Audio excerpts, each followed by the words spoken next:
আজকে না তোমাদের সাথে শেয়ার করব চিংড়ি পোলাও। খেতে এতটাই ভালো লাগে কি আর বলবো। তাহলে চলো ঝটপট রেসিপিটা শুরু করা যাক। সবার প্রথমে আমি 500 গ্রাম আতপ চাল নিয়ে জল দিয়ে ভালো করে ধুয়ে জল ঝরিয়ে রেখে দেব। এবার চিংড়ি মাছগুলো পরিষ্কার করে নিয়ে নুন হলুদ দিয়ে মেখে নেব। এরপর কড়াইয়ে বেশ পরিমাণ মতো সর্ষের তেল ঢেলে চিংড়ি মাছগুলো হালকা করে ভেজে তুলে রাখবো। এখন ওই তেলেই জিরে, শুকনো লঙ্কা, দারচিনি, এলাচ, লবঙ্গ ফোড়ন দিয়ে কুচানো পেঁয়াজ ভেজে এবার দেব কাজু, কিশমিশ, পরিমাণ মতো নুন, হলুদ, জিরে, ধনের গুঁড়ো আর দেব লঙ্কা ও আদা পেস্ট। এবার মশলাগুলো কষিয়ে নেব।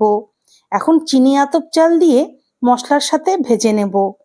এবার পরিমাণ মতো গরম জল দিয়ে ঢাকা দেব। চাল 4 ভাগের 3 ভাগ সিদ্ধ হয়ে আসলে ভেজে রাখা চিংড়ি, স্বাদ অনুযায়ী চিনি, গরম মশলা আর ঘি ছড়িয়ে দিলেই আমাদের চিংড়ি পোলাও একদম রেডি। কেমন লাগলো রেসিপিটা অবশ্যই কিন্তু জানিও।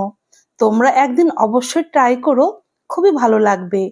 আজকের মতো এটুকুই, কালকে আবার দেখা হবে নতুন রেসিপি নিয়ে।